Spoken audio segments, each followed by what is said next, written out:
Alright guys, so let's talk Chapter 7, Young Adulthood.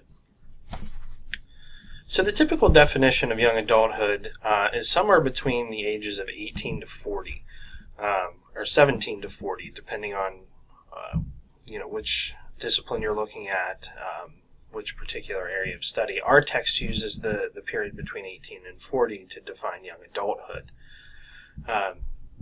It's generally more useful to examine what the social role transitions are, the important life events, turning points, what happens during this period, than it is chronological age.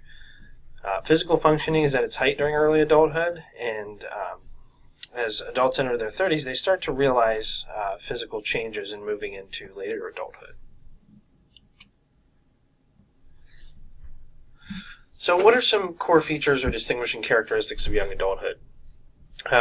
New opportunities and stressors are associated with financial independence, occupational planning, educational pursuits, the development of a significant relationship, and new family roles.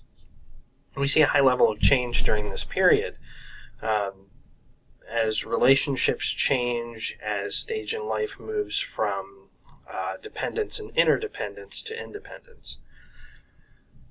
We start to see the beginning of contributions as a member of society. This is when an individual is first able to take care of themselves and start moving into that independent role. Not to mention being able to adequately care for others. So in terms of Erikson, the stage where they would be at this particular period in their life is generally intimacy versus isolation. So they start to move from that idea of identity and self-identity and move toward relationship.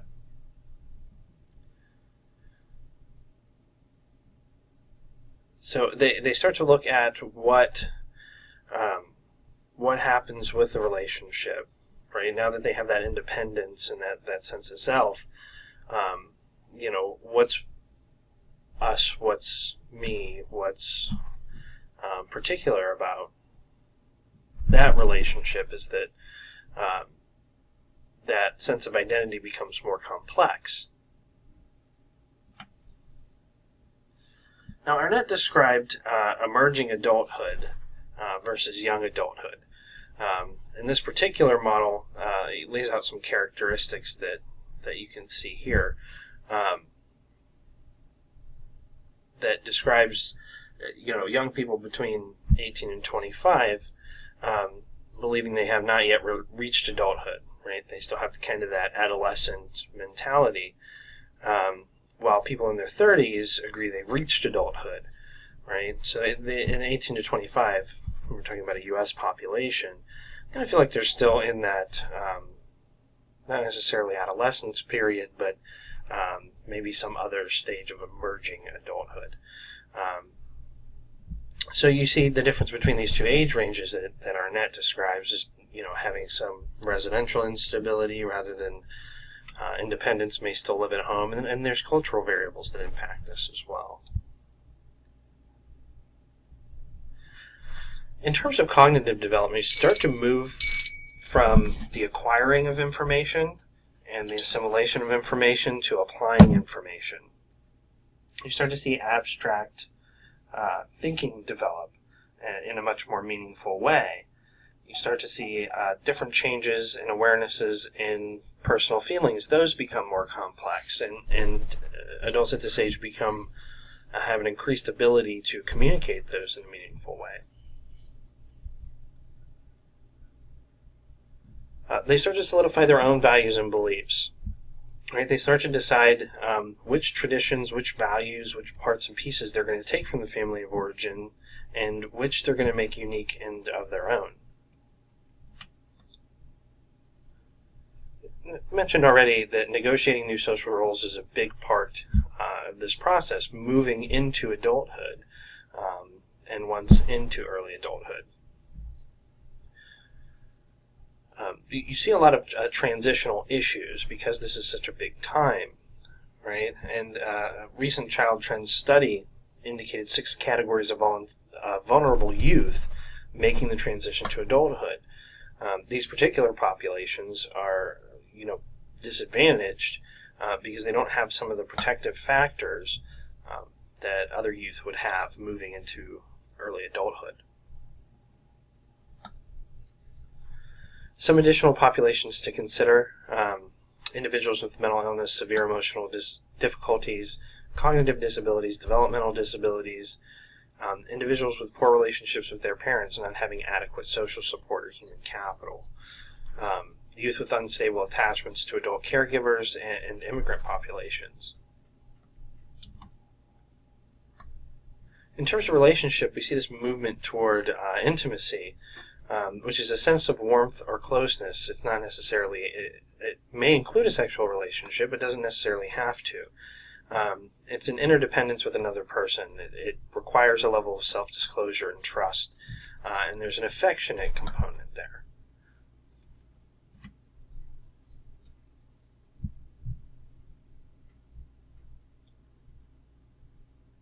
So romantic love is defined as the relationship that's more sexually oriented, right? Spontaneous and voluntary, and occurs between two equal partners.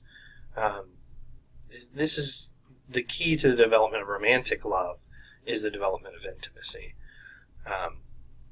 Choice of romantic partners is often based upon lust, attraction, and attachment, which are three separate and different factors that impact romantic partner choice.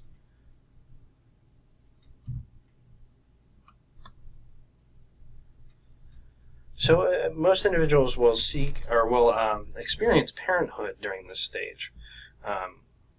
If they're going to bear children, adopt children, rear children, it'll happen during this time period generally. So adjustment during parenthood and successful role reorganization depends on 5 dimensions.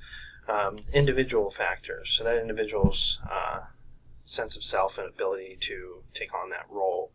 The quality of the partner's relationship, if the partner is present. Quality of the relationship between the young adults and their children, so that dynamic. The quality of the partner's relationships with the family of origin, right? That sense of support and that ability to, bring traditions and bring family roles and those types of things forward. And the quality of external relationships with schoolwork and community.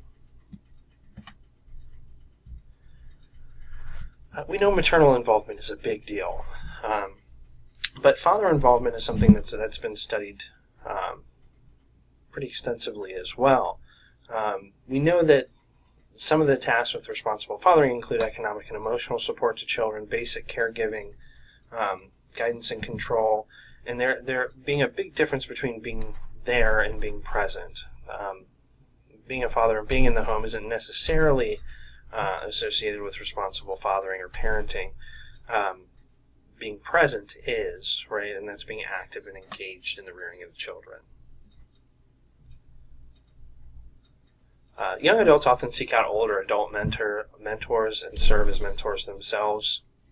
And this can be familial, but oftentimes there are additional levels of support and connections. You'll often see relationships change from one-on-one to couples relationships, right? Friends with kids and those types of changes. And part of that is mentoring and building a group of supports who are staged similarly.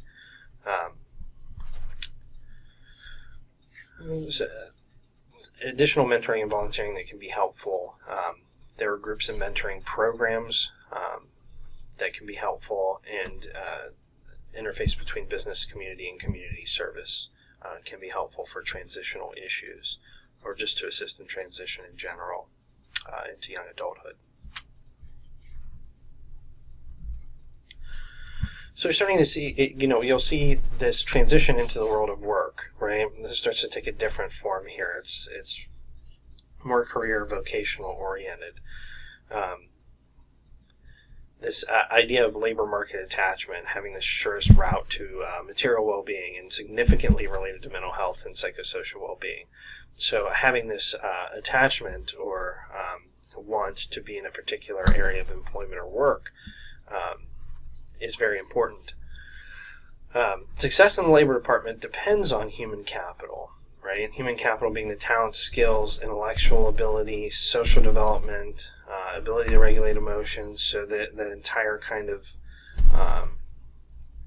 what you would describe as the cognitive, social resume or CV of an individual, right? The community assets, right? Public infrastructure, transportation, networks, educational opportunities. And then transformative assets, which is the family contributions that can assist in housing and education. And just to have a quick overview of where we've been so far, if we look at infancy through young adulthood, we can see some of the individual characteristics that can impact and serve as protective factors, and the caregiving context in which those protective factors exists. That's it for this week. Make sure to check out the rest of the items in the course, and have a wonderful week.